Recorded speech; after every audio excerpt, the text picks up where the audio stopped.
Hello everyone, welcome to my channel. आज मैं class 9 के लिए मैथ का वीडियो लेकर आया हूँ। आज है क्षेत्रमिति का त्रिभुज तथा चतुर्भुज के क्षेत्रफल तथा परिसीमा से संबंधित सवाल हल करें। 15.1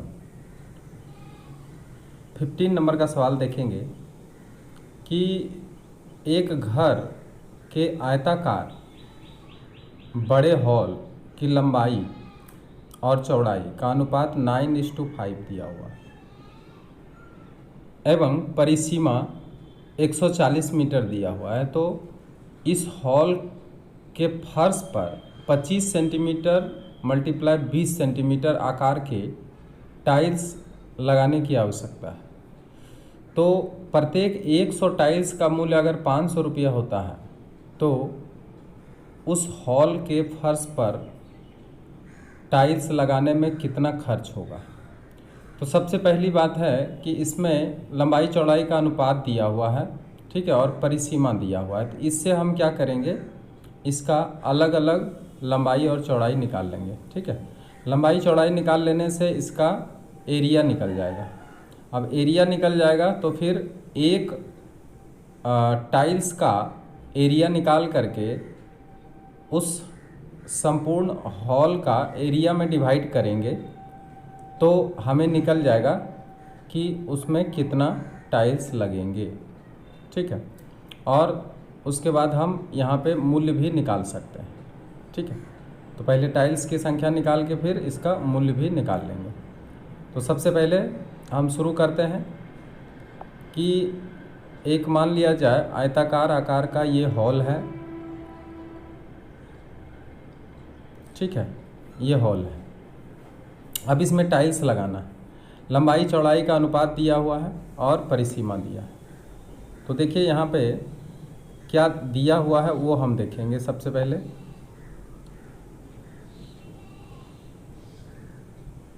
पहले हम देखेंगे कि इसका जो है लंबाई और चौड़ाई क्या है। तो इसके लिए सबसे पहले दिया हुआ है कि गिवन लंबाई अनुपात चौड़ाई,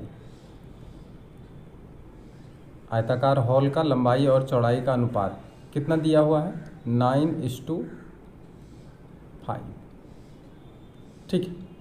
यानी ये 9 है तो ये 5। माना कि हॉल का लंबाई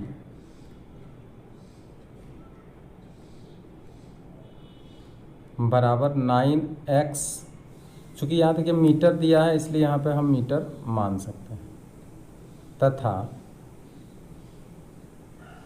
चौड़ाई कितना हो जाएगा, जब 9x हो गया तो ये हो जाएगा 5x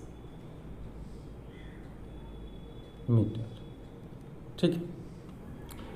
अब अकॉर्डिंग टू क्वेश्चन क्या दिया हुआ है, तो इसका परिसीमा दिया हुआ है, हॉल का परिसीमा दिया है। हॉल का परिसीमा कितना दिया हुआ है, परिसीमा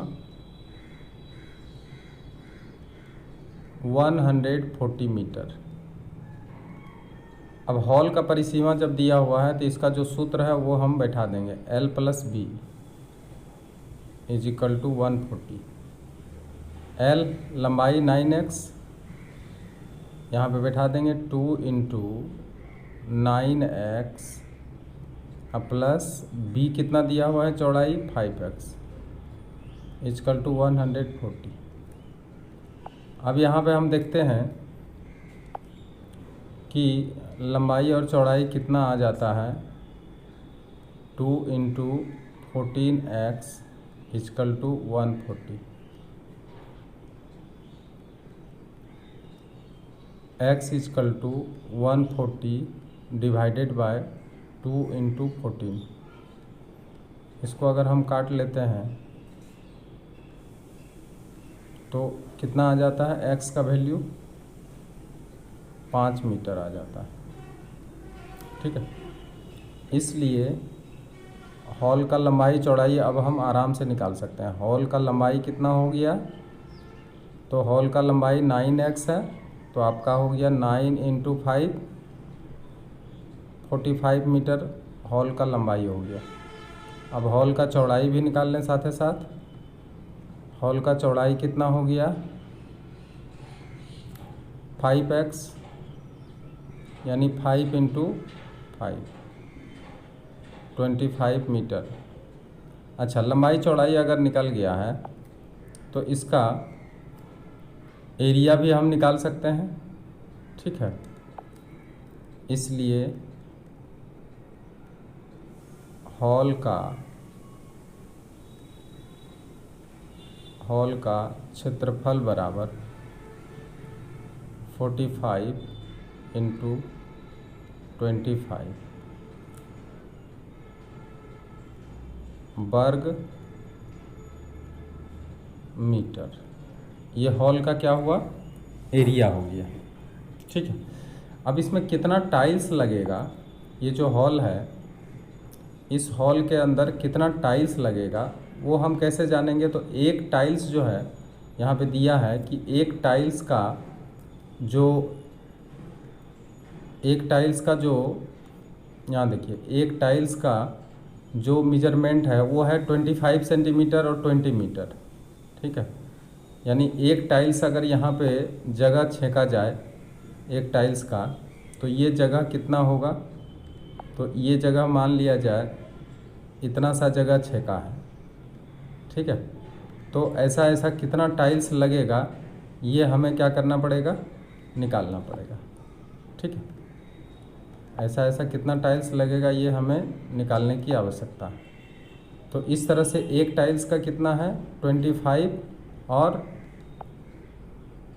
20, ये लेकिन सेंटीमीटर में है, ध्यान दीजिए। अगर ये सेंटीमीटर में है और हम जो एरिया निकाल के रखे हैं वो वर्ग मीटर में है, तो इसको हम क्या करेंगे 100 × 100 से मल्टीप्लाई अगर हम कर देते हैं, ठीक है, तब ये क्या हो जाता है, ये भी वर्ग सेंटीमीटर में बदल जाएगा। तो एक टाइल्स का अगर हम एरिया निकालें तो देखिए कितना आता है, एक टाइल्स का क्षेत्रफल बराबर 25 × 20 वर्ग सेंटीमीटर। अब देखिए ये वर्ग सेंटीमीटर है, ठीक है। अब यहाँ पे कितना टाइल्स लगेगा, इसलिए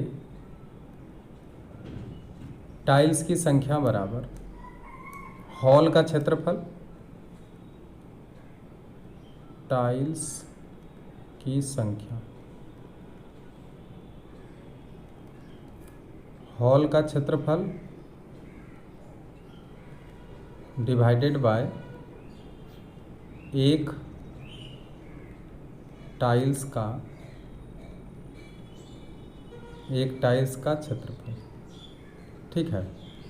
अब हॉल का क्षेत्रफल कितना आ चुका है 45 × हॉल का क्षेत्रफल अभी हम लोग निकाल चुके हैं 25 × 25 वर्ग मीटर, ठीक है। तो 25 वर्ग मीटर डिवाइडेड बाय 25 × 20 वर्ग सेंटीमीटर। तो देखिए ये वर्ग सेंटीमीटर वर्ग मीटर में है, तो इसको हमको क्या करना पड़ेगा, दोनों को एक इकाई में कन्वर्ट करना पड़ेगा। तो एक इकाई में कन्वर्ट करने के लिए हम क्या करेंगे 45 मल्टीप्लाई 100 कर देंगे, ये सेंटीमीटर में आ गया, और फिर मल्टीप्लाई 25 को भी हम क्या करेंगे 100 से मल्टीप्लाई कर देंगे, और डिवाइडेड बाय 25 × 20, ठीक है।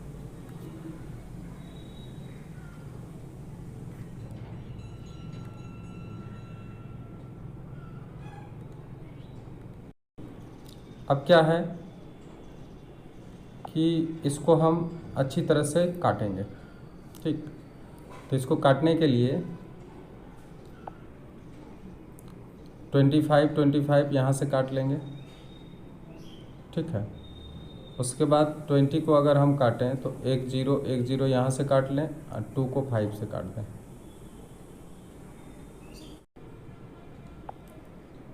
अब इसको जब मल्टीप्लाई करेंगे तो कितना निकल के आ जाएगा? 5 गुना 5 25, बाकी 2, और 4 गुना 5 20 और 2 22, यानी 22,500 टाइल्स की आवश्यकता होगी। अब टाइल्स का खर्च निकालना है। टाइल्स का खर्च हम लोग कैसे निकालेंगे? चूँकि 100 टाइल्स का दाम बता रहा है, का मूल्य दिया है 500 रुपया। ठीक है, हमको इतना टाइल्स लगेगा, तो एक टाइल्स का मूल्य कितना हो जाएगा? 500 डिवाइडेड बाय 100। इसलिए हमें टाइल्स कितना लगेंगे? 22,500 टाइल्स लगेंगे। तो इसका मूल्य कितना होगा? 500 डिवाइडेड बाय 100 मल्टीप्लाई कर देंगे 22500। अगर ये 0 काट दें, 5 गुना 5 25, 5 दूनी 10, दोबारा का 2, बाकी 1, 5 दूनी 10, 1 11, कितना आ गया? 1,12,500 रुपया। तो कुल खर्च हमें क्या होगा? इसलिए हॉल में टाइल्स लगाने का खर्च, टाइल्स लगाने का खर्च कितना आ गया?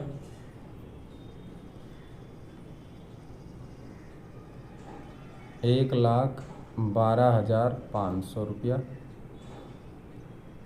और यही आपका क्या आ गया? आंसर आ गया। क्लियर है? अब आगे आपके सामने एक और सवाल आया है, उसको देखिए। 18 मीटर लंबाई वाले एक बड़े हॉल में कारपेट बिछाने में 2160 यानी 2,160 रुपये खर्च होता है। यदि हॉल की चौड़ाई 4 मीटर कम हो जाए तो 1,620 यानी 1,620 रुपया खर्च होता है। तो हॉल का क्षेत्रफल ज्ञात करें। तो देखिए, यहाँ पे लंबाई तो दिया है लेकिन चौड़ाई नहीं दिया। अगर चौड़ाई मिल जाए तो हम हॉल का क्षेत्रफल भी निकाल सकते हैं। ठीक है, तो देखिए, अगर मान लिया जाए ये हॉल है आपका। ठीक है, अब इस हॉल का लंबाई दे दिया है। कितना लंबाई दिया है? 18 मीटर लंबाई दे दिया है। 18 मीटर इसका लंबाई दे दिया है, लेकिन चौड़ाई हमें पता नहीं है। चौड़ाई मान लिया जाए x मीटर है चौड़ाई। लेकिन अगर इसको ये कारपेट बिछाता है, इसमें अगर कारपेट बिछा दिया जाता है, ठीक है, अगर इसमें मान लिया जाए कि इसमें कारपेट बिछा रहा है, तो इसका जो खर्च होता है, पूरे में अगर कारपेट बिछा दिया तो इसमें जो खर्च होता है वो खर्च कितना है? खर्च है 2160 रुपया। ठीक है, लेकिन अगर कहता है कि इसका चौड़ाई जो है 4 मीटर घटा दिया जाता है, तो चौड़ाई अगर 4 मीटर घटा दिया जाता है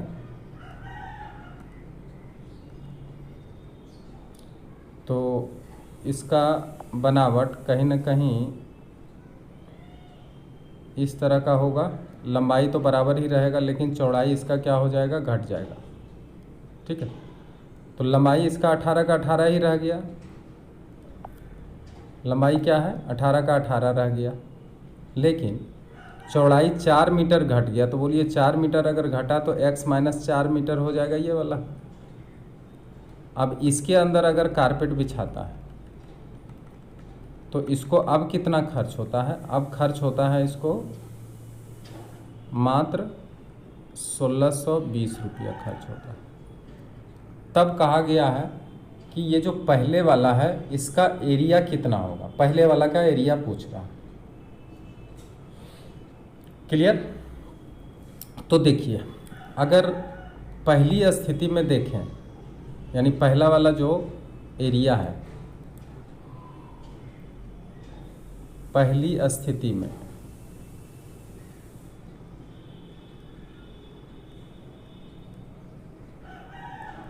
ठीक है, कमरे की लंबाई कितना है,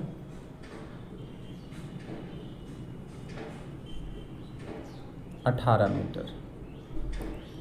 चौड़ाई यहाँ दिया नहीं है, माना कि चौड़ाई बराबर x मीटर, इसलिए क्षेत्रफल कितना होगा फर्श का, क्षेत्रफल बराबर लंबाई गुना चौड़ाई। निकल के आ गया कितना, 18 इंटू एक्स बराबर 18x वर्ग मीटर। ठीक है, अब देखिए 18x में खर्च कितना हुआ, चूँकि 18x वर्ग मीटर जगह में कारपेट बिछाने का खर्च,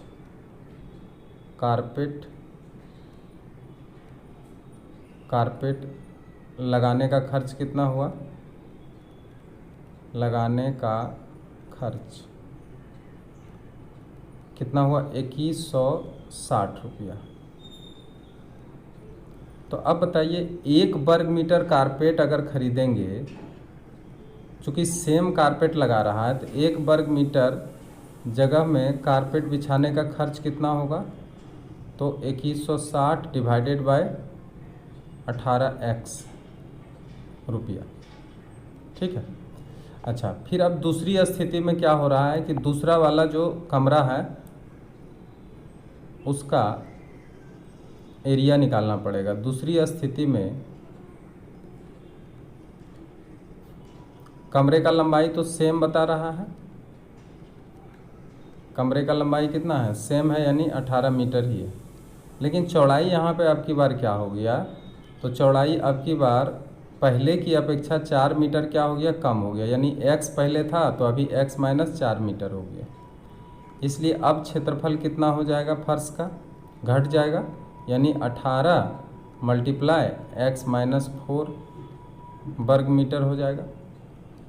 अच्छा, कारपेट का तो जो मूल्य है 1 वर्ग मीटर का वही मूल्य रहेगा, क्योंकि सेम कारपेट है। ठीक है, सेम कारपेट है। तो अब हम ये देखेंगे कि इतना वर्ग मीटर कारपेट बिछाने में इसको खर्च कितना होता है। तो दूसरी स्थिति में खर्च इसका कितना हुआ, 1620 रुपया। तो यहाँ पे लिखें, चूँकि 18x माइनस 4 वर्ग मीटर कारपेट बिछाने का खर्च, कारपेट लगाने का खर्च बराबर कितना दिया है, 1620 रुपया, यही दिया है ना। अच्छा, तो यहाँ 1 वर्ग मीटर अगर बिछाएगा, 1 वर्ग मीटर कारपेट अगर बिछाया, कारपेट बिछाने का खर्च तो कितना हो जाएगा, 1620 और डिवाइडेड बाय 18x माइनस 4। ठीक है, इतना रुपया, इतना खर्च होगा। ठीक है, 1 वर्ग मीटर कारपेट। तो अब देखिए, 1 वर्ग मीटर कारपेट का खर्च दोनों स्थिति में बराबर होगा, क्योंकि कारपेट क्या है, सेम है, सेम दाम का कारपेट। ठीक है, तो चूँकि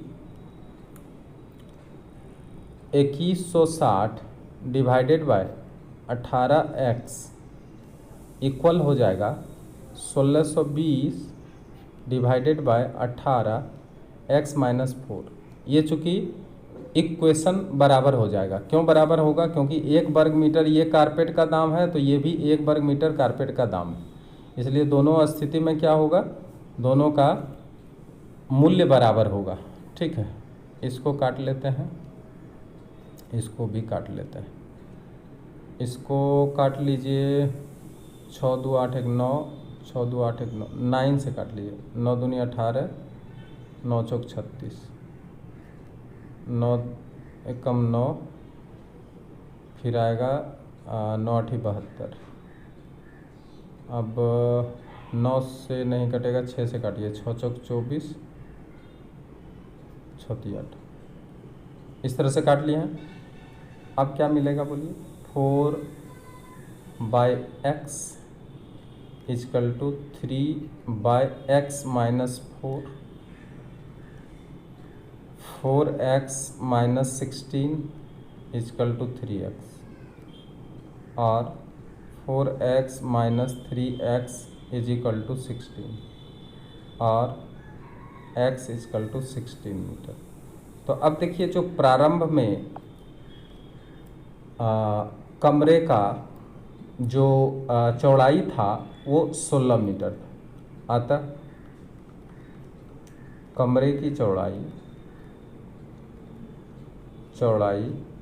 बराबर 16 मीटर, और लंबाई तो पहले से ही पता है। कमरे की लंबाई पहले से ही हमें पता है, कितना है? 18 मीटर। अब यहाँ पे हमें पूछा जा रहा है कि कमरे का एरिया कितना होगा। यहाँ देखिए, क्वेश्चन में पढ़िए, यहाँ पे लिखा है कि हॉल का क्षेत्रफल कितना होगा। तो हॉल का क्षेत्रफल जब निकालेंगे तो लिखेंगे, इसलिए हॉल का क्षेत्रफल बराबर 16 × 18। इसको मल्टीप्लाई कर दीजिए, 16 को 18 से मल्टीप्लाई कर दिया जाए।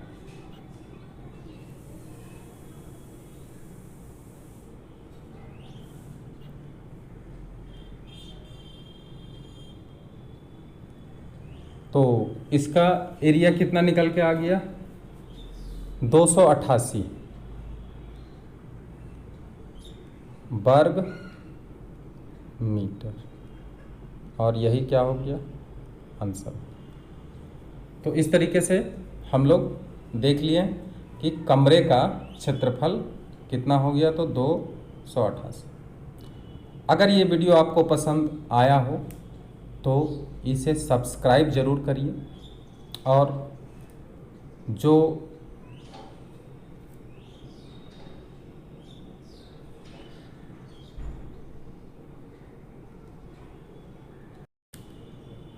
Thank you very much.